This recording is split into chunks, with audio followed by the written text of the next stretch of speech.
I think there's an incredibly disgusting concept in society that says nice guys finish last. I think it's an awful thing. As a matter of fact, I really need to make a hoodie and start rocking it that says nice guys finish first, because I really believe that. Because I think it's, what are you judging? Like, cool, you made $83 million in the bank and you die and 9 people show up to your funeral. Was like that good? I would argue it's not. Why is kindness so important to you? Well, because at 47, it's clear to me that that's an equal variable to work ethic that's brought me to the place that I'm at, and the thing that I watch and admire in others who are in similar places. Gary, thanks for having me here. Thanks for having me on your show, brother. Yeah, it's good to be in this office. So many people that I told I was coming to chat with you associate you with hustle. What are they getting wrong when they make that assumption? The nuances of it, right? Like, yes, I believe in work ethic. I think it's a variable, but I don't think it's as, it kind of reminds me of what's just kind of going on in the world, right? We're so into headline reading.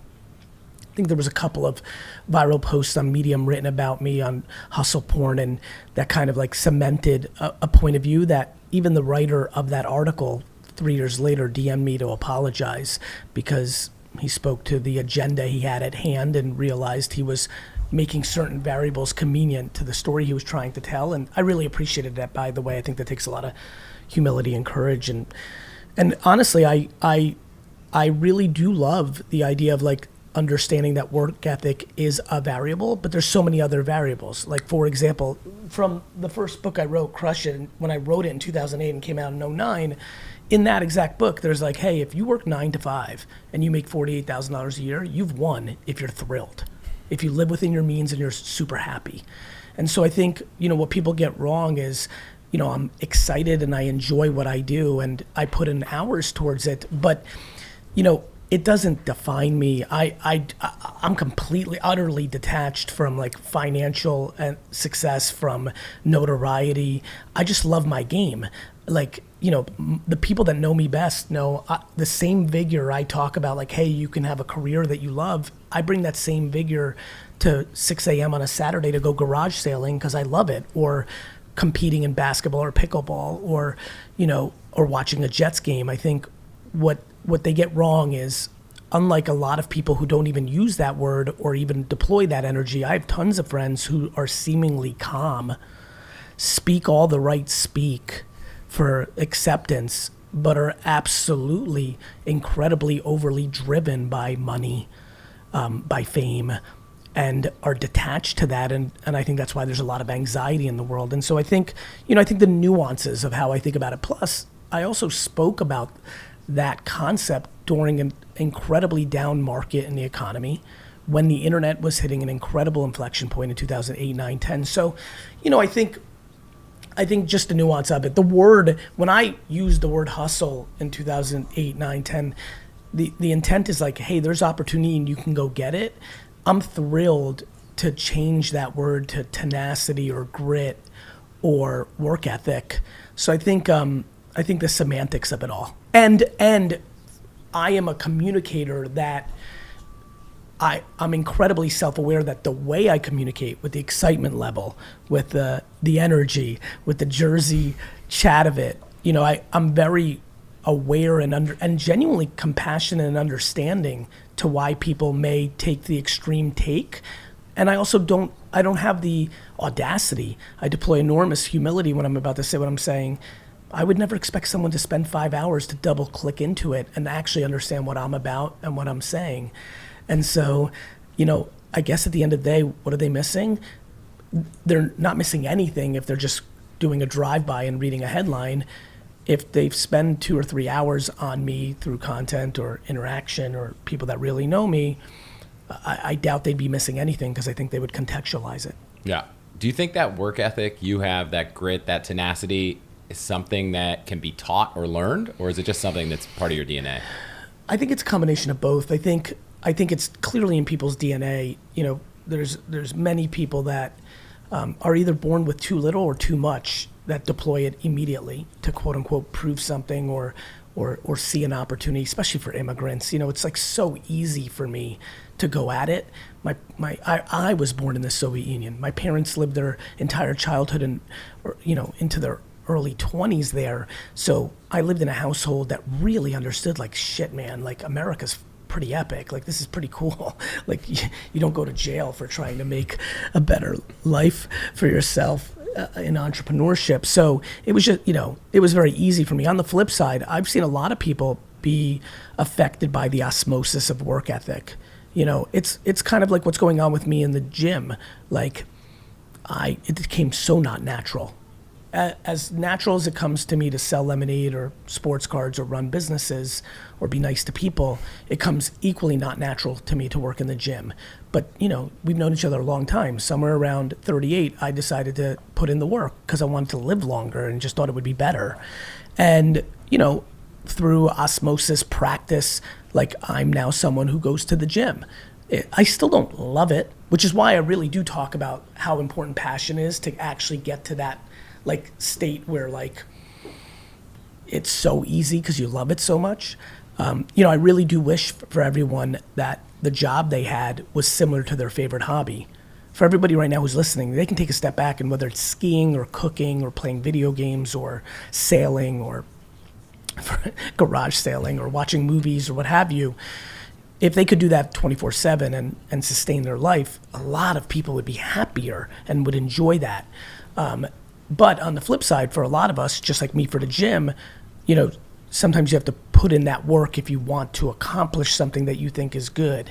To me, I'm actually very focused on people living within their means versus creating, frameworks that require them to work harder to make more money to live within the means that they think they need to live in. Like, I don't think you need a BMW. I don't think you need 6-bedroom house. And I think that is where that conversation gets interesting. But, at the end of the day, I think it is something that can be taught, but I don't think it's something that can be taught in this scenario. I've gotten better at basketball even in the last year. I've put in more work. I'm not an NBA player. So I think there is a level of DNA that caps out everyone in every genre, but I think the capacity to get better in everything is quite high. Like, I can't sing for a lick.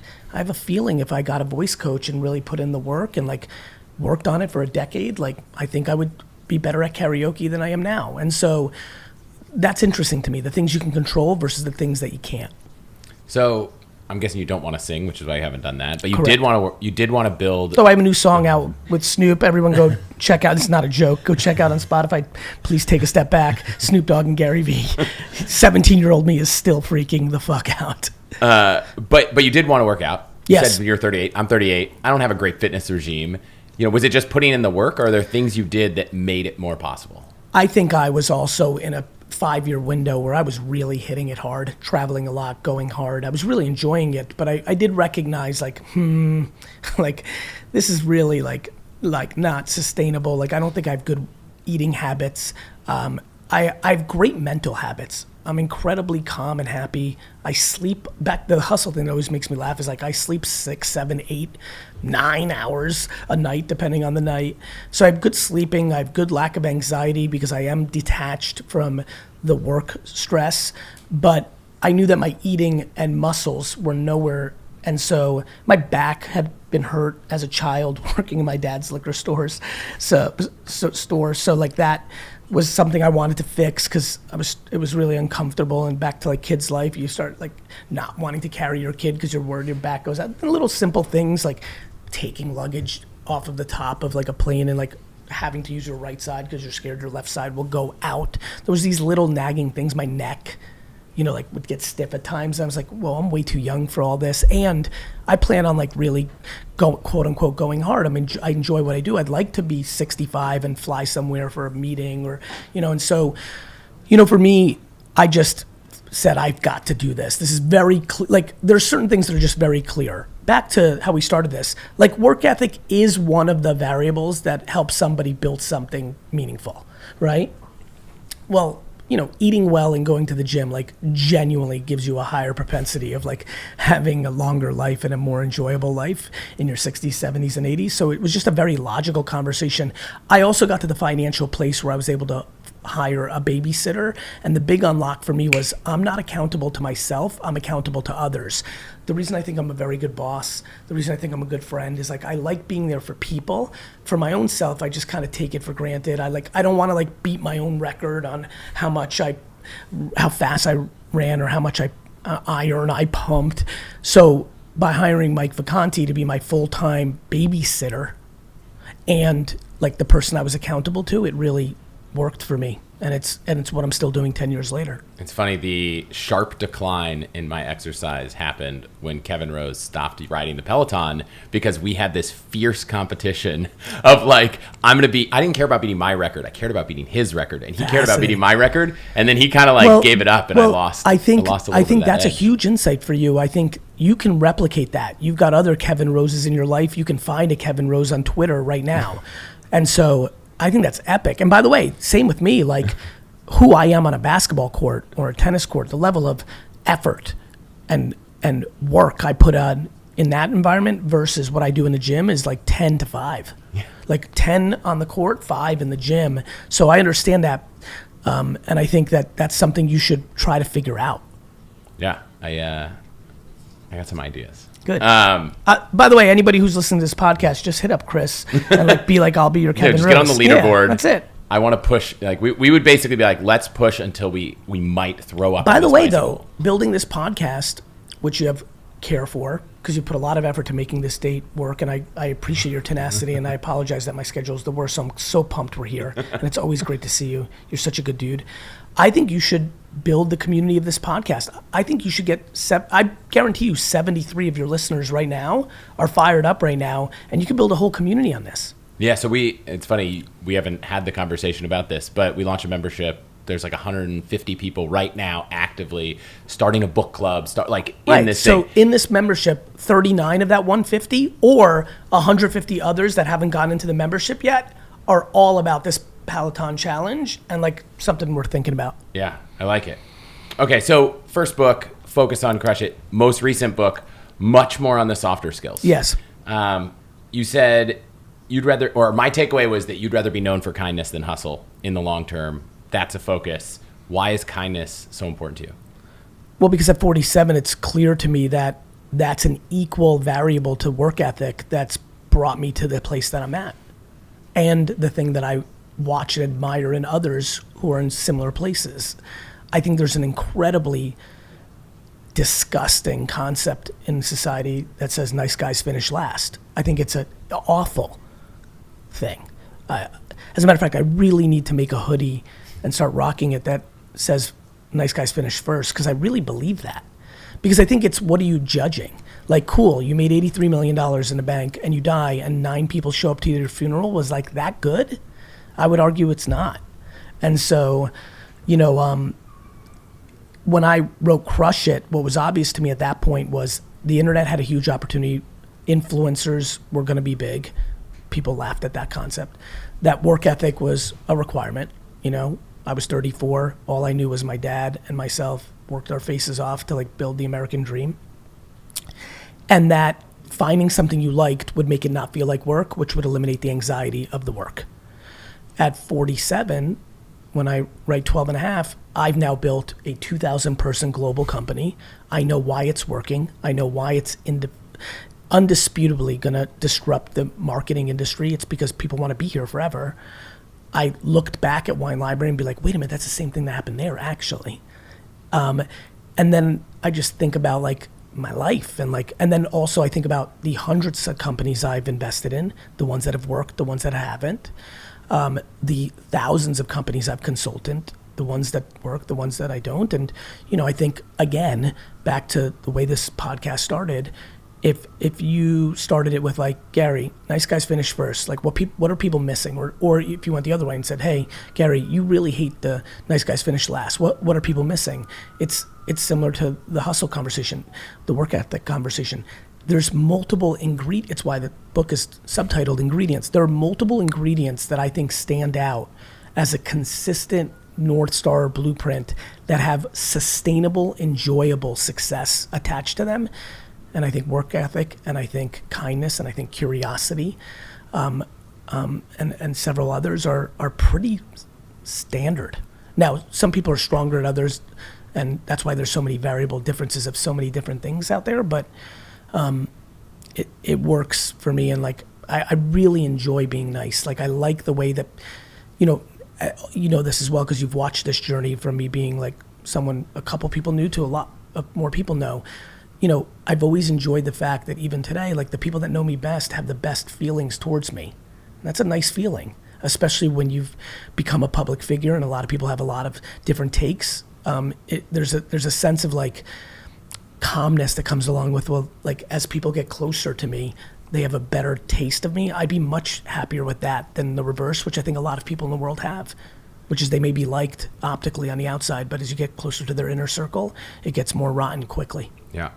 The interesting thing about kindness is it feels like the thing that most people probably think they have. And when you double click, there's aspects of their personality. And I'll even like open up. Like there are times where I find myself saying things like, oh, this person's annoying. Like, you know, we're not, is cutting all negativity, does that like level it up? Or how do you really own kindness? I think it's understanding negativity versus cutting it out. We're all humans. I mean, I'm going to go to the Garden tonight, and the things I'm going to say to Jimmy Butler are going to be completely inappropriate, though I love Jimmy Butler and represents so much of what I believe in. But for those 3 hours, I will not be kind. It's the context. And like, you know, like every human's going to gossip a little bit or like talk to their best friend in the office about somebody else in the office. I think the question becomes, why? You know, I ask myself, why do I not spend a lot of time tearing down other people? It starts with because I'm not tearing down myself. I don't really have a whole lot of envy. You know, I don't deploy a lot of jealousy. I don't hold resentment towards my parents or other important figures in my life for anything that I deem that they did that wasn't good, right? And I think that's a very common trait for the masses. I know people who just can't let go, just spend all their time on jealousy, envy, and resentment, and then it manifests. It's in their subconscious. And then like every day to day, if they see someone who's happy, they get triggered to kind of point out what they're not good at or what they're unhappy. So I think we're all human and everyone has it, but I think getting to a place where you figure out your relationship with yourself, I think can be quite powerful. And I think always has a direct indication of how people feel about others. I always believe that the bullies in the world, the nasties of the world, the not able to be civil with others of the world are always in a really tough spot with themselves. So kindness, it's funny, we always think about kindness as like, I'm kind to people. But it sounds like the like unlock is realizing you need to be kind to yourself and you need to understand yourself. You've said, I think, in a way, self-awareness is like a superpower most people don't realize. In a way that really matters, brother.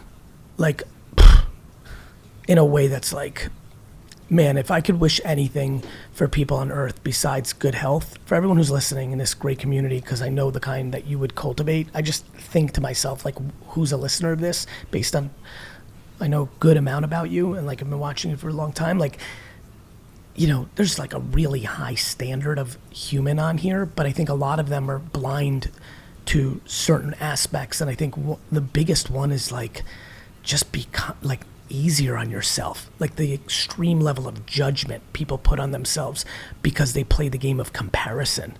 Like the enjoyment I get to see Kev or Tim Ferriss or I mean anybody like Sarah Blakely and like I don't know, like you like anybody, like I get thrilled when I see people are winning as if that's coming out of mine.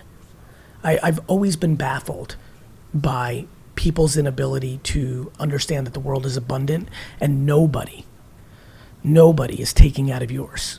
If 50 people showed up tomorrow that are incredible public speakers, not a dollar is taken out of my pocket.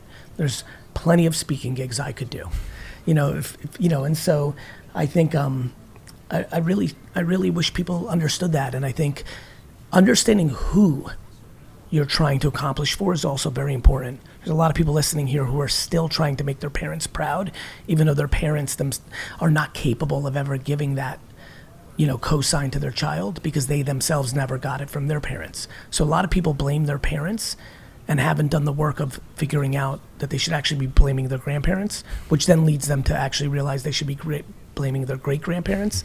And it becomes this game where you can give your parents a lot more leeway, which actually a lot of times for people is an unlock. And it's kind of like a, you can get it off your chest. And, I think, I'm very passionate about this subject matter. Are there things people that are listening can do to start to build better self-awareness? Is there like a training regimen or some activity that you've seen be helpful? I think one is to really start to make the people closer to them feel comfortable with giving them truth and candor. So like finding that best friend where like, if you can go to that one place where you think whether it's your mom or dad or best friend or spouse, where you're like, hey, I'm actually starting a journey of self-awareness. And I know that I've always been the kind of person that can get very defensive, or it can lead to a fight, or you just love me so much you don't want to hurt my feelings, but no bullshit. Can you just, like answer a couple questions for me? Like, how everybody says like, I have all this talent. Like, am I lazy? Like, if you can get a person that loves you to a place where they'll tell you the truth, you can really start to unlock some conversations that can give you some affirmation on something you've been fighting off. It's funny you say this. I remember, I hope he's okay with me talking about this, Kevin went through this process and actually hired someone to call a bunch of his friends and have that kind of like performance review conversation and be like, I'm going to keep this anonymous. I'm not going to sign it to you, but like, Kevin wants to know, like, what can he improve in? Like, where is he letting his friends down? So powerful. What would you tell him if, you knew he wouldn't be able to know it was you? And it sounds like, not everyone needs to hire someone to do that. You could, it's hard. Sometimes your friends don't want to be honest. No, I think what you just said is a viable and maybe even a cleaner data set than what I'm referring to.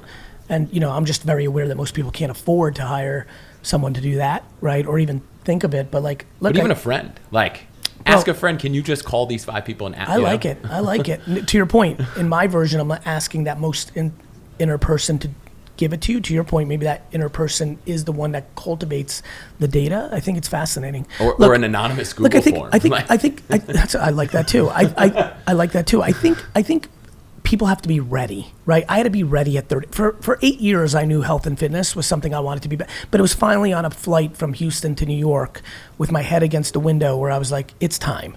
Like for a lot of people right now, they're hearing this and they're pushing against it, like, nah, because they're not ready. For another listener today, this was the moment.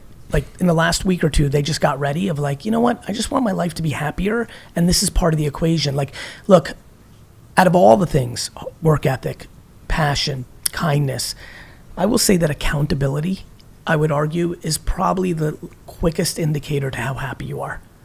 If you are truly interested in being accountable. To yourself? Yeah, to the whole thing. To yourself, to everyone around you, to every situation, to every relationship, to the truth. Like when, I'll give you a good example. In my 20s and 30s, I would struggle so much with firing people and giving them candorous feedback that almost every exit at Wine Library and early VaynerMedia was sloppy. They stayed a year longer because I wrestled with it. And then when I would do it, it would just be a shit show. Like it would be, I'd ask my cousin Bobby to do it, even though I was the one who interacted with the person every day, 500 days a year. I would flub it. I would go in quick and get out with any, I would talk for 3 minutes about how they're the greatest and be like, but that being said, we're gonna have to let you go, and they'd be confused. And so there was 200-300 people over a 20-year period, back to what I said earlier, that were close to me and did actually know me, who did not have a good taste towards me. What did I do in my 20s and early 30s? I would blame them. I'd be like, how could that person be mad at me? They were they were the worst. They were so incapable at their job. I was such a good guy for letting them even be in the company for another year or two. Look what's happened. They've not been successful in their last 2 places. And it took me getting into my late 30s and really actually into my mid 40s. Fuck my late 30s, not my late 30s. It got into the last 3 or 4 or 5 years where I was like, you know what? My lack of candor is the kryptonite to the thing I said 15 minutes earlier, which is I love that people that know me like me a lot. Asterisk, people that have worked for me that were not good at their job, in my subjective opinion, that I let sit around because I was too scared or was not interested in conflict. And I created so much resentment and passive aggressiveness that eventually it boiled over and then they were fired. That group of 100 to 200 people on earth don't have the same good taste towards me than the 10,000 that have been close to me in my life. That took me being accountable to like, that's on me because I struggled with candor, which is why in the book, the last book that you're referencing, the reason I wrote 12 and a half was strictly at the end of the day to talk about kind candor. This concept that I rebranded it to myself, and now I'm better at candor, but it took a lot of professional and personal losing for me to get to that point where I could be accountable and be like, hey, okay, tough guy, like you're good at a lot of shit, that's nice, so are a lot of people. This is something you stink at, and like will continue to be a problem in your life unless you're able to build. And I'm proud of where I'm at with candor now. I'm a 5, I'm a 4.7, I'm a 5.2. It's a lot better than a 1. And I got to tell you, in the last 2-3 years at VaynerX, the holding company, VaynerMedia, the agency, the company's much stronger because of it. People are, my greatest pride as a leader was eliminating fear. I got this, I got this, I got this, I got you, we got this. And I delivered for years. But what really was rock bottom for me was when I realized, wait a minute, there's a lot of people walking around scared because they don't know if out of nowhere they're just gonna get fired, because I'm like, everything's great until it's not. And then I have to start giving more candor along the way, and my organization does it better because I do it better, and it's been a big growth for me. Have you mentioned earlier that you liked that reporter reached out to you 3 years later. Have you reached out to those 100 to 200 people? I've reached out to many people. I have. I like making amends. Luckily for me, and this is just like, so the answer is several. Luckily for me, there was a lot of good in what happened until the end. And so for a lot of people, when they've gone on to have 2 or 3 other work experiences, they were able to contextualize what I was doing well. And so to the credit to a lot of those people, a lot of those 100 to 200 people, 2, 4, 5 years later, have reached out to me. And then, because I was still on my journey, I wasn't there yet. And then to me, when they did that, I would come so hard and say, hey, you're Jimmy, Sally, thank you, but hey, I need to own a piece of this as well. Over the last 2, 3, 4 years, I've been better at starting that conversation versus being the follow-up to that. Yeah, I mean, I appreciate you being vulnerable, saying, I'm not good at this thing, because I think from the outside, everyone's like, Gary must be great at everything, he's just... Yeah, and honestly, from the outside, I think a lot of people, back to the way we started this podcast, assume I'm not good at a lot of things. For example, people are blown away when they hear that I don't like conflict, because on public stages and in podcasts, especially because I always talk about innovation and breaking things, seemingly I like it. So, there's different versions. I think the other thing for everybody who's listening is like, look, a very important thing back to judgment is I don't make assumptions about anybody. Like every person I know that I don't know, I make almost no assumptions. You don't know if they're aunt. I'll give you an example of like shit I think about when somebody's judging someone. Like, oh, someone famous like Ryan Reynolds has the best life ever. You don't know if the most important person in that person's life was his aunt, who was a mother figure, and she's been diagnosed with terminal cancer. How do you think that person's walking around right now? Or in your office, like that person got the promotion. They're so lucky. Are they? You don't know that their spouse might be dealing with alcoholism currently right now. So, I think I'm glad you brought that up. I think another thing that really works for my temperament, for my peace of mind, for my joy, is my lack of capacity to make assumptions about other people's lives. Like there's nobody I think has it great. It's inconceivable. Everyone's a human. It's inevitable. And by the way, even when someone does have it great, and people have had, I've had them, people have had them 8-year, 9-year, 6-year, 12-year, 20-year runs, life is too challenging. I know friends who I know intimately and know well enough to say the following: great 10, 7, 12 years, and then boom, child sick. Great 10, 12 years, and then boom, father was the rock of the family, gone, heart attack. So, this concept that somebody's got a great life is like just incredibly judgmental and lacks like the nuances I think are required. And I think we are at a hyperbole of this judgment world now. We are full headline reading. We are full cancel culture. We are full assumptions. We are full envy. And I don't think this is a social media thing. This is what's always happened. We're just hearing us talk it out. People in well-to-do neighborhoods for years have envied the person that's the richest or the handsomest husband or the, like people just, really need to get back to like being insular, loving themselves, thus allowing them to start to love others. Yeah, when you said earlier, people would be happier if they weren't chasing money, they weren't chasing dreams, they weren't chasing status. Dreams you should chase. Okay, fair. Right? Like I want to be the best surfer. That's fun. Like dreams are fun when you don't beat yourself up on accomplishing it. When you champion yourself on trying to accomplish it. And then you being realistic about it. But go ahead, what was your thought? No, part of that was you said if people were doing what they love and weren't as focused on money, they'd probably be a lot happier. Yes. I want to spend a couple minutes on something that you've talked about before, but to someone listening who's like, okay, I want that. I can learn to detach from the need to be as good as I might perceive someone to be, which you might be completely wrong. On the figuring out what you should be doing front, have you seen people make that discovery of like, that's the thing that I should be doing? And are there things they did to get there? Yes, I've seen it a lot because of what I talk about and how many DMs and emails I read for the last 15 years. So far, it all happens from extremes. Okay. Horrible divorce.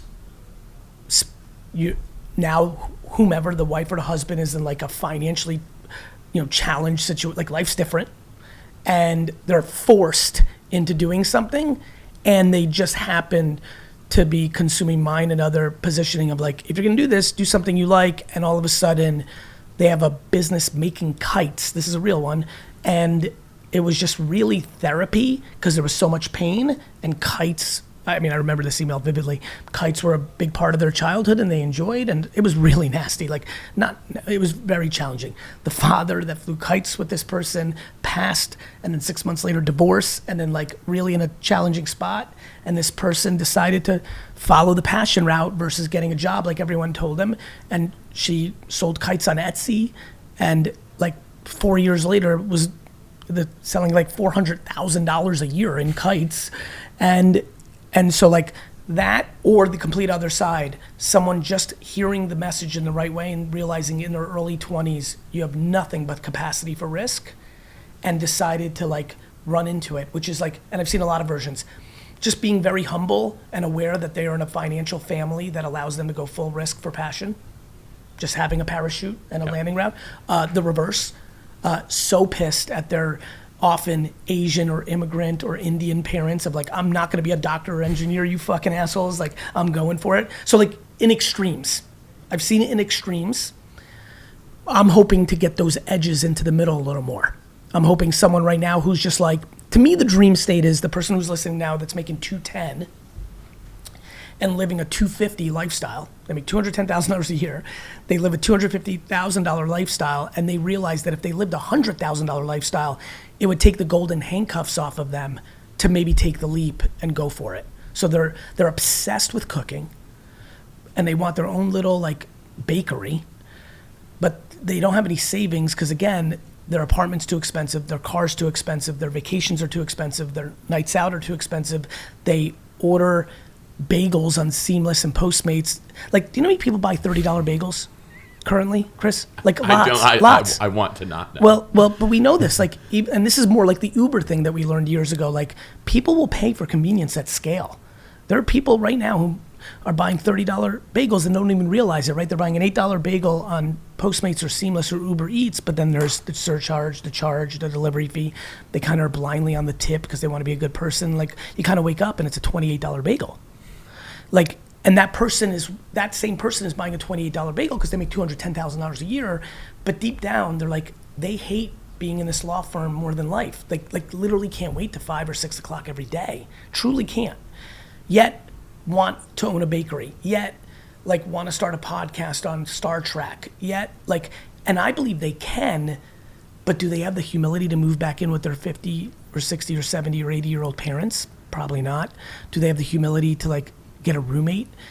Probably not. Like, do they have the awareness to say I should move out of New York and maybe move to a suburb of Wisconsin because I actually like the outdoors and my lifestyle there can afford it? Like, especially right now. Oh, I got one. I haven't thought about this until this exact microsecond. We are living right now in a world where a lot of companies will let you work remote. I've been talking about this whole quit your job, start your life by going humble. How about don't quit your job, ask for a move. And so you literally go from New York, LA, San Francisco, Dallas to literally lower cost, deep suburbs of those places for a lot less than living in Manhattan. Could you do that? And could you take those savings? Could you cut out the $30 bagel? Can you take one less vacation? Could you trade in the car you have now for a downgrade? And can you take all those savings on that 210? Now you're living a 130 lifestyle, right? And can you stack 30,000 in savings 3 years in a row to give you that $100,000 nest egg to go? That's a level of practicality around passion that I hope becomes a bigger norm. Totally agree. I actually have been thinking about this as you're talking, that my new hypothesis is that once you start doing the thing that you really like, you actually probably will care less about all these other things going on, right? 100%. If you hate your job, like, of course you're like, oh, I need these other things to make me happy. My friends have these things. It's all in, all out. Yeah. Like when I work out, I eat better. If I don't work out in the morning, I eat worse. So it's an all in or all out. When you like what you do, the majority of your life, aka your job, well then all of a sudden you aren't spending $50 on cocktails after work to, deal with what's going on. You don't have 7 streaming services to escape what's going on. You don't find Band-Aids. You get, you don't find Band-Aids for the issue. And the issue is your relationship and your job. And figuring that out is massive. I got 2 final things. One, yes. So you're all in on let's say you're all in on something, which I kind of am on this podcast. I found the thing that's me. It's once you love it so much, I know you have kids. How do you find this balance of I love what I'm doing? A part of me is I could spend every waking hour thinking about it, but I also love this other thing. So I have these 2 big ambitions. You want to mitigate regret. And anybody who has kids realizes you don't want to wake up when they're 20 and realize your relationship isn't strong and they don't want to see you anymore. And they were accustomed to living without you being in their lives, and it's devastating. And so I just think you're thoughtful. I think, look, there's no such thing as balance. There's your subjective opinion of balance. Yep. Right? I love when people judge other people's work-life balance. You don't know their family. This goes back to a lot of things we talked about. So I think for every person here, be willing to adapt. I've changed and ebbed and flowed multiple times over the last 15 years on it. All here, this, more there, less, weekend. I think everyone's got their own thing. I work very hard Monday through Friday, but I'm pretty checked out on weekends and holidays. And when I say pretty checked out, I'm checked out. Unless there's a super fire, right? And so other people may work 9 to 6 or 9 to 5 during the week, but they're also working on the weekend on their phone the whole time. Everyone plays it different. And by the way, you may go all in for 3 years on this podcast because there's a moment right now, right? Yeah. But then in 3 years, you may be like, wait a minute, I've done that, but look over here, these little ones are getting big, and wait a minute, that I'm worried. And so you can go all in there. People can find balance in extremes. You can't judge yourself on a day-to-day basis on these big issues. It's a bigger thing than that. Yeah. Look at all the people that reconcile with their relationships years later and have great. I have a friend who didn't speak to their father for 40 years, and now has had an incredible 5 years, and that's because they've leaned into forgiveness. I think I think it starts with forgiving yourself. Back to your question, there's a lot of parents right now who have 17-year-olds who are oh, too late. Not too late. There's never a bad day to start doing the right thing. Yeah. If you're 62 and you've never been good at health and wellness, good news. Tomorrow is a good idea to do it.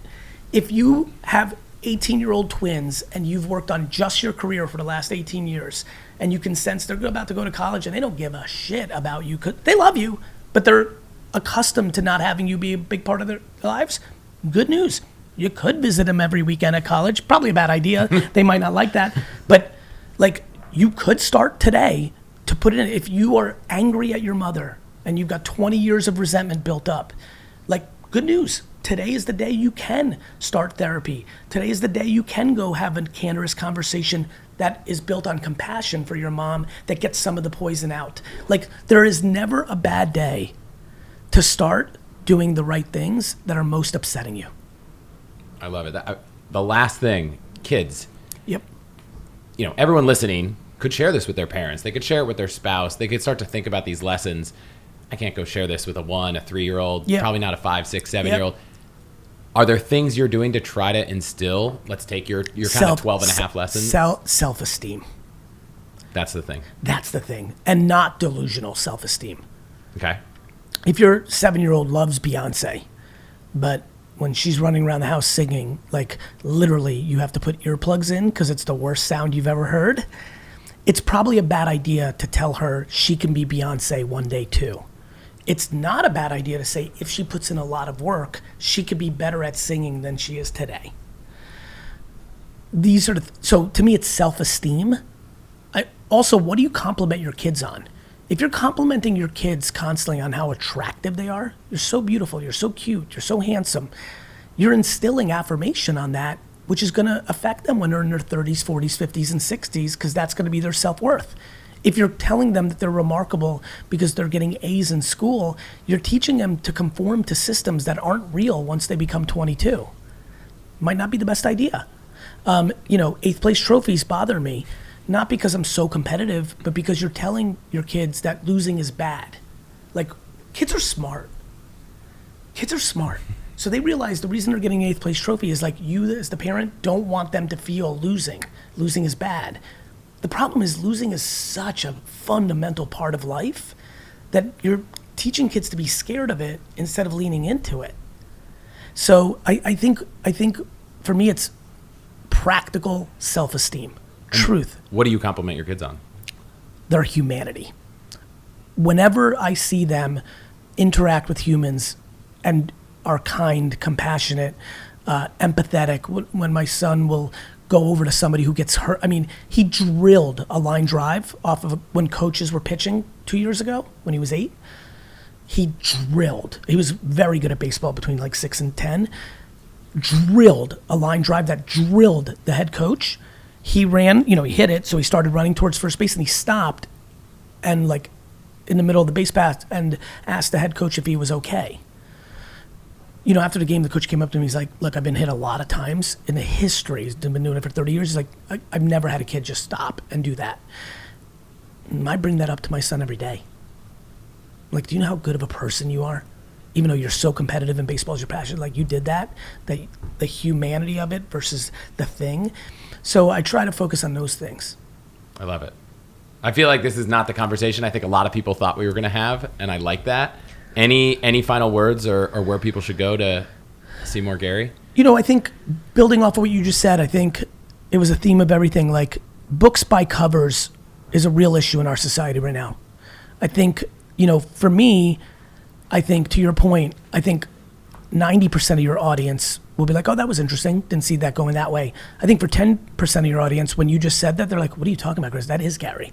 Why? Because they've allocated the time to go deeper. I think, we are really in it in our society right now, politically, socially, nationalism, geopolitically. There's a lot going on. And we're also affected by the last 30 years of parenting, where I do think we overswung too far in certain areas, like 8th place trophies, which has made a lot of people anxious. So what I would say as a final thought is, if you find yourself thinking that in this interview or any other of Chris's interviews, it's definitely what made me think about the world. Like, when I started going through my 20s and 30s and meeting people that I had different thoughts of, and then when I got to double click in, either in person or through content consumption, I'm like, right. And so I think, that will lead to a much happier life. But like the theme of this whole podcast, it starts with yourself. Finding how to not judge yourself for your shortcomings and accept yourself for your shortcomings, and champion and be proud of your strengths is a really nice framework to be able to do it for others, especially your children, your spouse, your parents, and then going to your friends and then acquaintances and then just the world. I think this world desperately needs more civility and warmth.